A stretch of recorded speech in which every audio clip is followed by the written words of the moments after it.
So this is the present-day music room?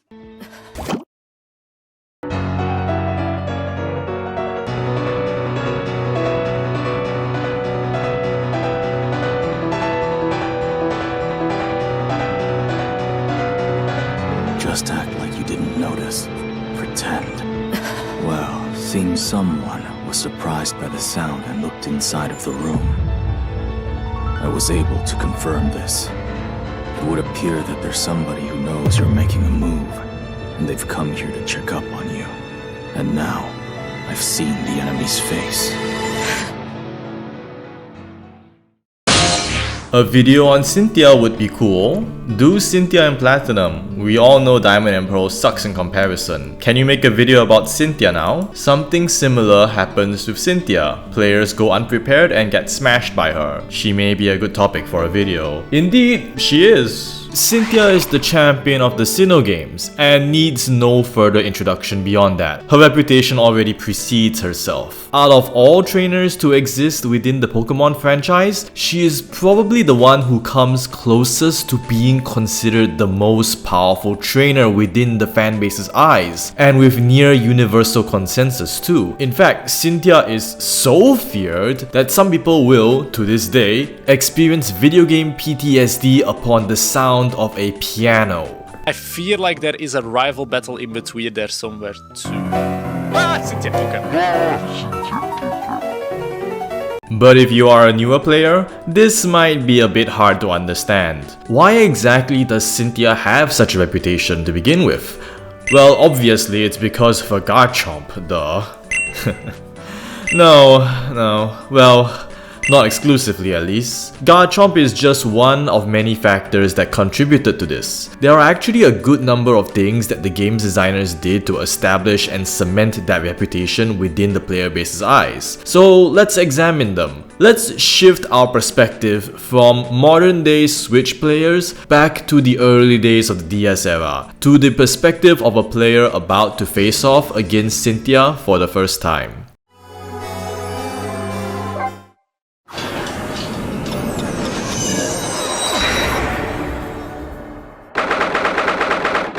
Now, the reasons behind Cynthia's reputation can be summed up in two words: expectations and reinforcement.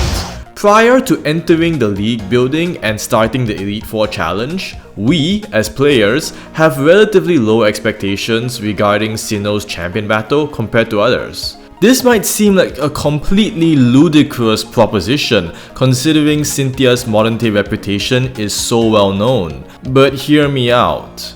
Unlike the other 4 champions that came before her, we, as players experiencing Sinnoh blind for the first time, know absolutely nothing about Cynthia as a battler prior to fighting her, and are literally incapable of forming any sort of expectations at all outside of what the champion title naturally affords her. For Blue, we automatically know what to expect because we fought him multiple times prior to the champion fight, so we know he is roughly stronger than his battle outside of the league. For Lance, we fought him before as the 4th Elite Four member back in Generation 1, and also know he is a dragon specialist because we see him with a Dragonite during the Rocket Hideout. For Wallace, we've already fought him as the 8th gym leader in Ruby and Sapphire, and thus know he is a water specialist with Milotic. And lastly, for Steven, we can guess he is a rock specialist because his introductory scene has him searching for shiny rocks in a cave, and also his last name is literally Stone. While he's officially a steel specialist, this guess is still not too far off because half of his team are indeed rock types. This is some Ace Attorney kind of levels of silly name puns when you think about it. Anyways, for 3 of these champions, we as players can form pre-existing expectations about their champion battles before fighting them because we already have pre-existing knowledge of their strength from previous fights earlier in the game or from past games. We don't exactly have this for Steven, but we can still form an educated guess about his upcoming battle based on assorted contextual clues surrounding him. In comparison, Cynthia has none of that.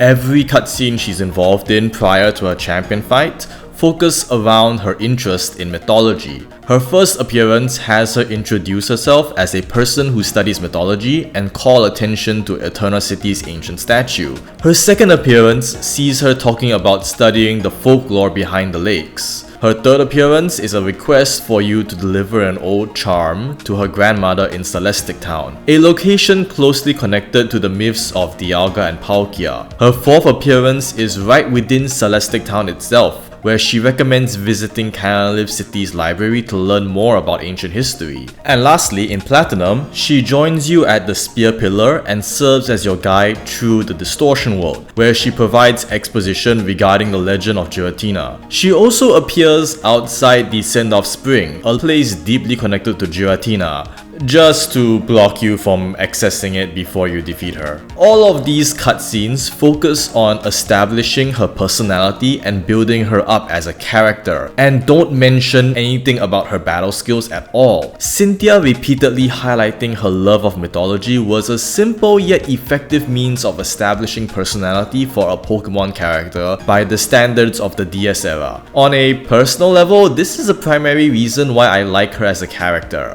I've never been a fan of characters whose sole defining traits are simply being the strongest dude guy in the land. Compared to characters like Leon or Gita, who repeatedly mention how unbeatable and good at punch fighting they are, Cynthia is just a nice and friendly lady who is passionate about history, mythology, going on adventures with a Pokémon, and apparently doesn't know how to clean her own house. Her being strong is treated more as an afterthought in regards to her characterization, as if it were a natural outcome of just adventuring. And I quite like that, because I feel that Pokémon is a lot more than just battling and strength. But this also means that players entering the Champions Room for the first time didn't know what to expect from this fight. Prior to this moment, we've never fought Cynthia before, never seen her use any Pokémon, and what we do know about her character gives us no hints about her potential team or battle style. Because of this, we as players might like Cynthia as a character, but have zero reason to expect anything of her as a battler outside of what the champion title naturally affords her. Setting low expectations like this is extremely important. Expectations being met or surpassed is a positive experience for people, while expectations not being met results in a negative experience.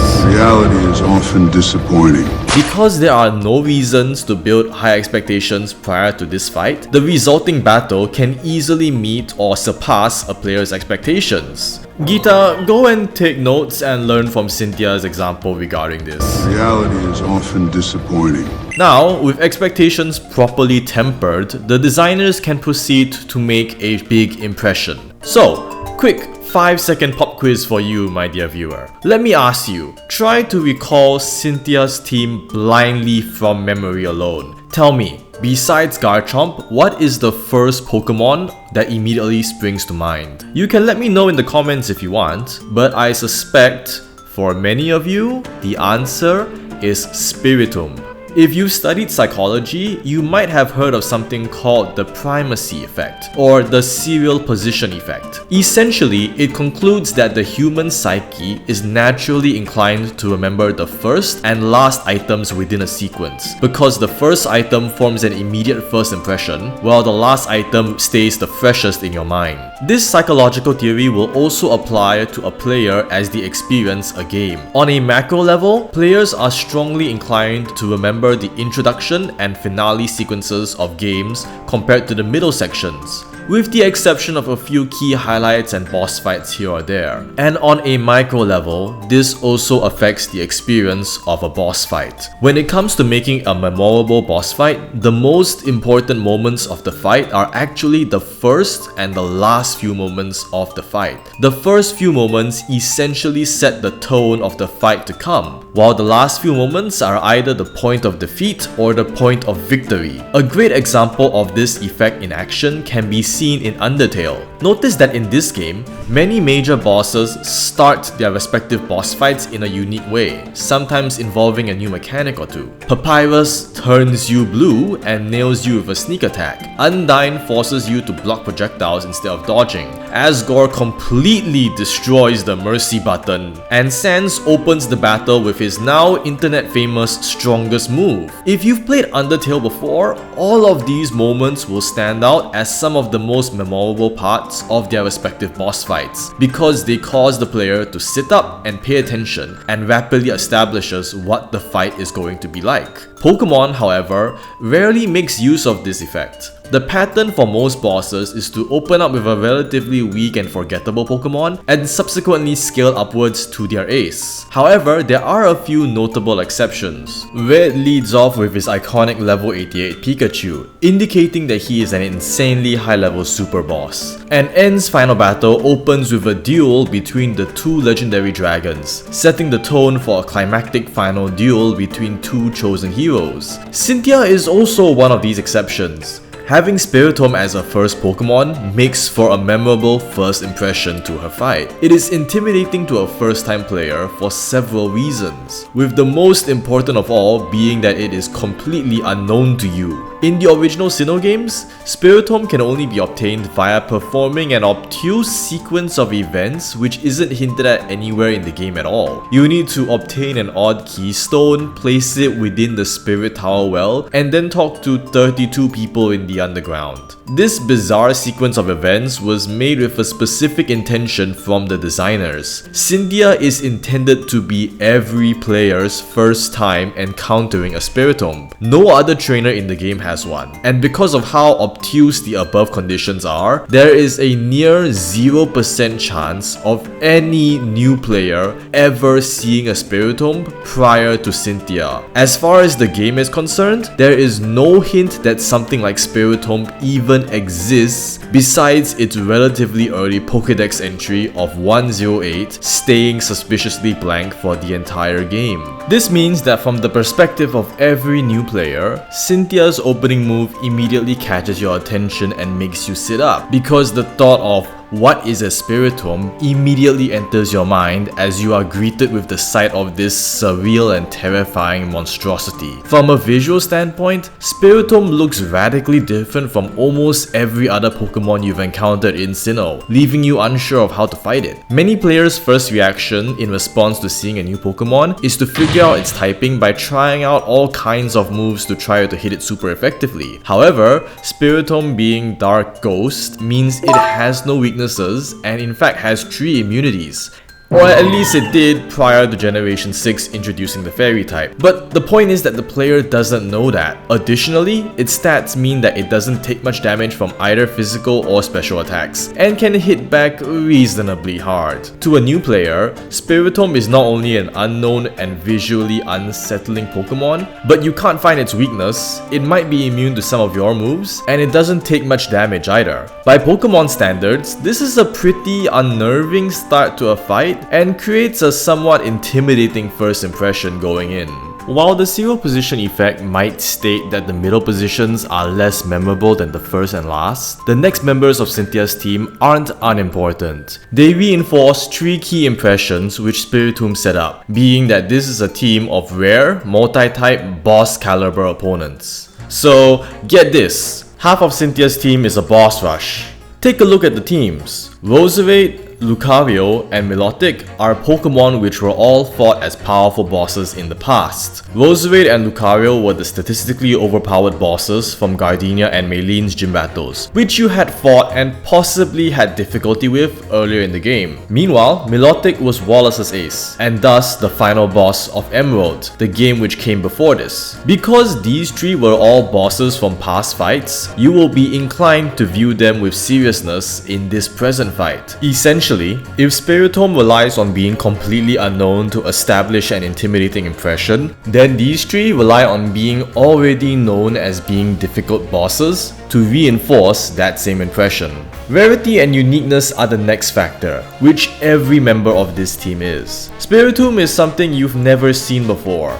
Lucario and Togekiss cannot be caught in the wild and can only be obtained from gifted eggs. Additionally, Togekiss and Roserade are both evolutions which use the same shiny stone, a rare item. In Platinum, only 2 shiny stones can be found across the entirety of Sinnoh prior to Cynthia's battle, with one of them being a hidden dowsing machine item which requires backtracking with Rock Climb, meaning most players cannot easily get both Pokemon and subsequently makes them both considered rare Pokemon. Additionally, anybody who's tried fishing for Feebas in the Hoenn games already knows how infamously rare Melodic can be. Essentially, all of Cynthia's Pokemon are all some combination of being either never before seen, one of a kind, require a rare evolutionary item, or are just straight up difficult as hell to find in the wild. Players pay attention and notice things which are rare and hard to obtain. Because we as players experienced a difficult time in obtaining these Pokemon,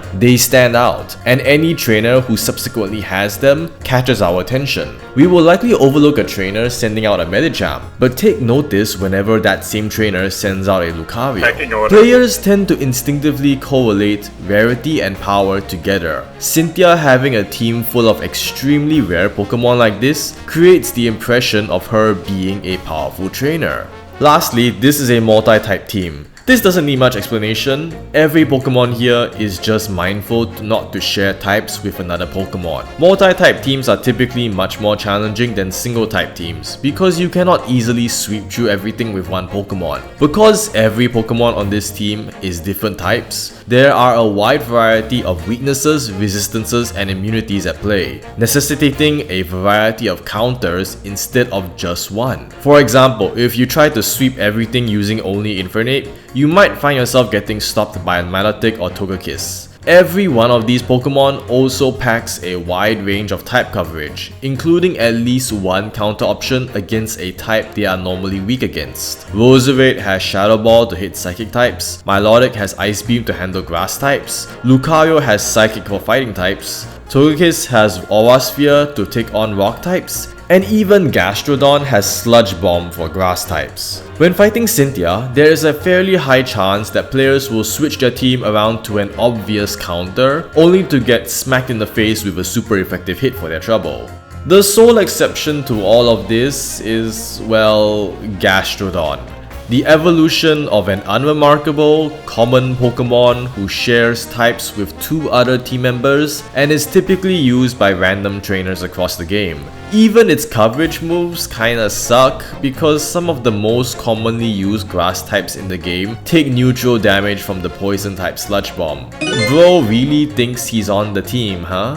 Unsurprisingly, Gastrodon gets kicked out in Platinum and all of her teams after Diamond and Pearl, though it does at least get the consolation prize of getting to appear in the anime, where it checks notes.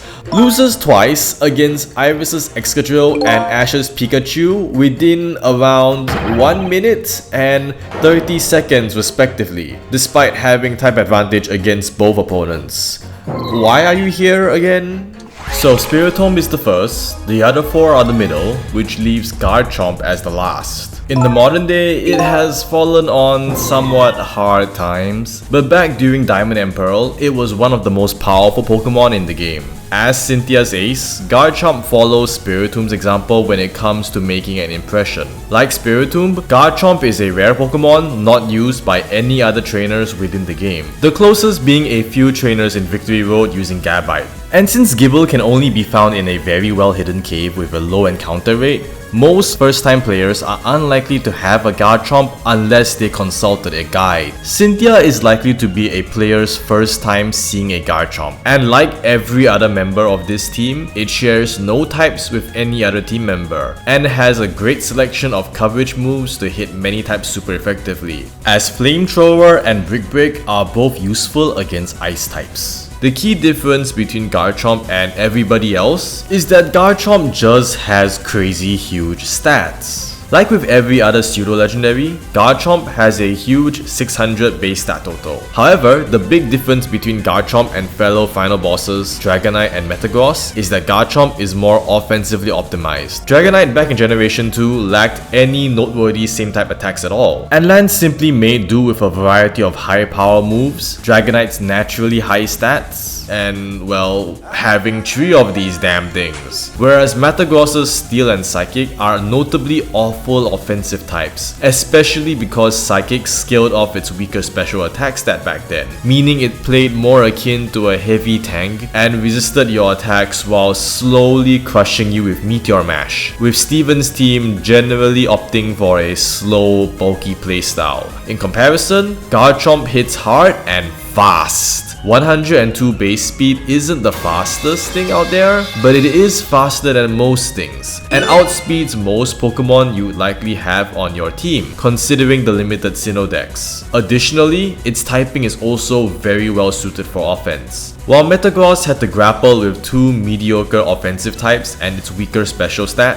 Garchomp has 2 high power same type attacks that scale off its higher attack stat. Ground and Dragon also make for a very excellent offensive combination. The only type resistant to Dragon was Steel, which Ground hits super effectively. This means Garchomp can reliably deal big damage really fast and allow it to sweep through many Pokemon before it even gets hit. And even if it does get hit, it has enough bulk to take at least 1 to 2 hits too, provided they are an Ice type. Also, Ground and Dragon. Isn't there a certain pair of powerful Pokemon weak to those types? Being the box art legends, there's a fairly good chance that many players will catch and bring Dialga and Palkia into their Elite Four teams. After all, they are the gods of time and space, and stomping through everything can be pretty fun in its own way. These two are such late game additions that they will likely have low effort values, but their base stats and typings are so good that they can pretty much stomp through the entire Elite Four with minimal difficulty. Then you hit Garchomp.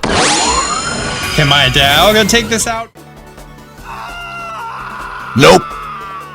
Who not only always outspeeds them, but can also hit them super effectively with its best attacks, and also potentially have enough firepower to outright 1-hit KO or 2-hit KO them. And seeing that god get casually 1 or 2 shot by this Garchomp certainly makes for one heck of an impression. As I mentioned earlier, the most memorable parts of a game experience are the start and the end. Spritomb acted as a unique and interesting start, and many people do indeed remember Garchomp as their painful end in defeat. Now all of this makes Cynthia a memorably challenging fight, but that alone isn't enough. Players needed to fear her. Cynthia. So a little bit more reinforcement is needed. The piano. The most memorable part of an experience is the start and the end. And before Spritomb even shows up, the first thing you actually hear is that piano. Since the soundtrack of the Sinnoh games is full of pianos, just like how the Hoenn soundtrack is full of trumpets, if this is your first time hearing it, the soundtrack alone doesn't mean anything. It's a single instrument track with an explosively dramatic opening, and the loop itself is short, lasting only 40 seconds, making it easy to remember. And since the pre-battle cutscenes dialogue goes on for a good while, a player will likely hear at least 1 or 2 complete loops before the fight begins. Within a vacuum, this is just a very cool introduction before the fight and nothing else. But if you've lost to Cynthia and restarted your game or reattempted the Elite Four, you'll find yourself back here once again, listening to that same piano. And with how difficult Cynthia's fight is, some players will find themselves back here again and again until the notes of that piano become embedded deep within their minds. Music appeals closely to human emotion, and as this cycle continues, the piano gradually becomes associated with the emotions you feel as you prepare to make another attempt at fighting Cynthia. Dread, nervous anticipation, uncertainty, and mentally bracing yourself for another loss. To you, the player, the sound of the piano is the heralding sound of your impending defeat. But that just sets Cynthia's reputation for one generation. How about another one? In the Unova games, visit Undella Town during the post-game, casually enter this house, and be greeted with, that's right, the piano, again. Cynthia is here on vacation and will challenge you to a battle immediately upon you walking in. You can certainly decline, but it's still a nasty jump scare regardless for any Sinnoh veteran. And if you were new to Pokemon back then and never met her before, well, you were certainly in for a horrific shock if you accepted. With a team in the upper 70s range, she is one of the strongest trainers in the entire game. I think the funniest thing about all of this is how casual her dialogue is. You just get thrown into one of the hardest battles in the game to date, but to her, it's really just another Tuesday on vacation and she's battling for fun before going out for a swim in the sea. Wielding that amount of power so casually is kinda scary. She's also present in the World Tournament, but that isn't as remarkable because literally everyone is there. How about another generation? Challenge Sun and Moon's battle tree and Cynthia shows up again. This time with Mega Garchomp and Mega Lucario in tow. These are fun optional battles, sure, but they also serve to reinforce her existing reputation. To older players, Cynthia will never stay a memory, and to newer players, she's a cool, mysterious, unexpected and challenging boss who appeared out of nowhere to kick your ass. By making her into a recurring bonus boss, the game designers continually refresh the experience of fighting her and reinforce Cynthia's reputation as a challenging opponent across multiple years and generations. It's as if a player is getting psychologically conditioned using Garchomp and pianos. But nothing lasts forever.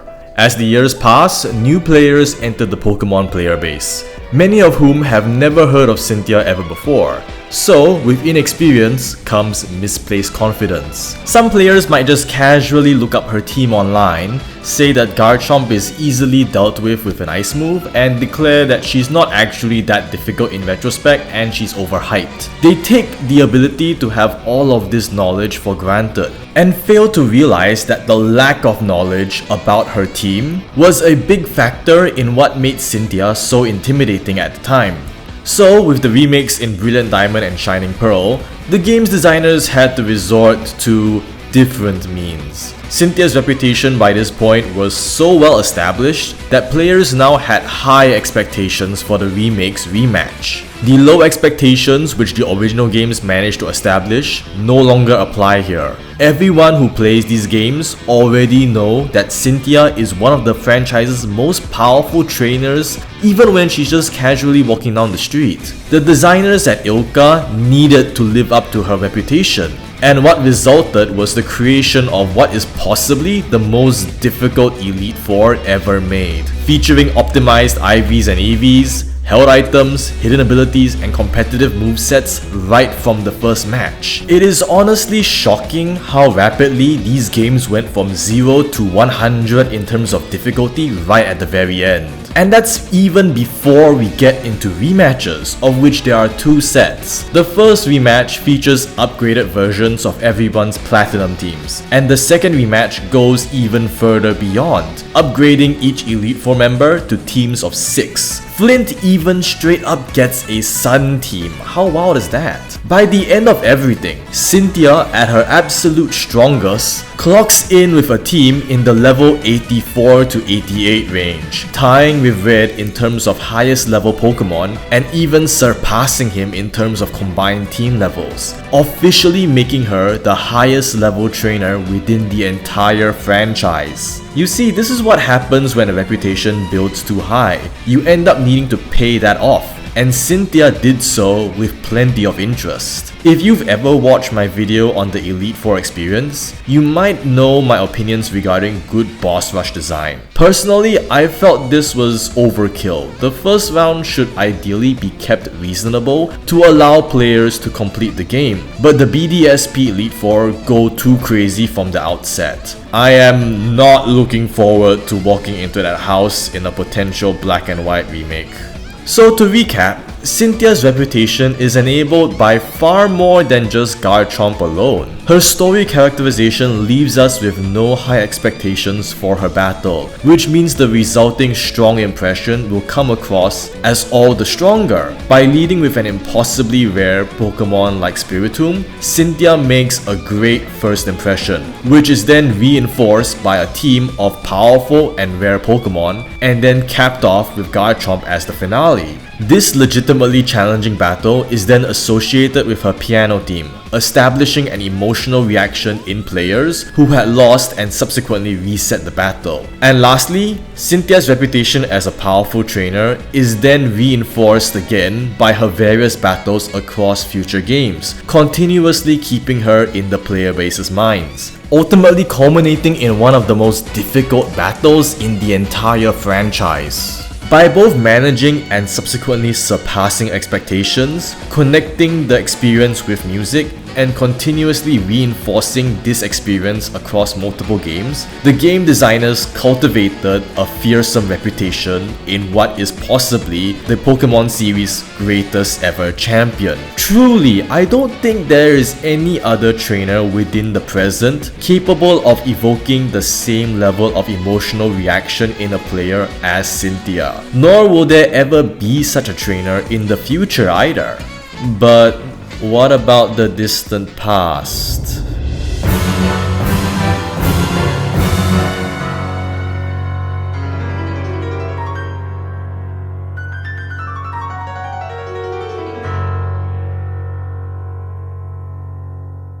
Well, that's a story for another day. But what is your own story regarding Cynthia though? Do you agree with my hypothesis or disagree? Tell me about your own experience with her battle within the comments below and share your trauma with everybody else. We can make this into a group therapy sharing session or something. That sounds fun, yeah? Leave me a like if you enjoyed the video and I'll see you next time.